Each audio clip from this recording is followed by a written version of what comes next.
December of 2023, it was right after Christmas, and my mom and dad called, and my mom's voice was a little shaky. She said, I was diagnosed with breast cancer.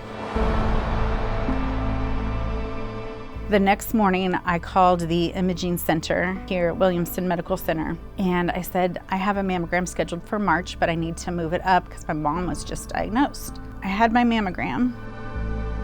I saw a call come up and it said Williamson Medical Center, and I just knew. I called my daughter. We cried, of course. My 25-year-old at the time gave up her life in Seattle and took care of me.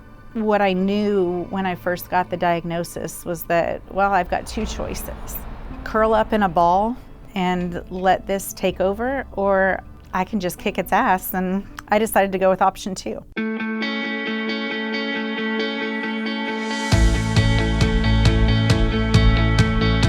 She's amazing. She has overcome amazing things with probably one of the best attitudes I've ever seen. She's just a rock star. All I knew is when I walked into the room with Dr. Slater, he just made me feel like I knew I was gonna be okay. The best thing he told me after he gave me a hug when I was getting ready to leave, my favorite day is surgery day. And I was like, well, why is that? He's like, well, you come to me with cancer and you leave without it. She's still on this journey, but she's handled every step of the journey with grace and dignity and just an amazing attitude.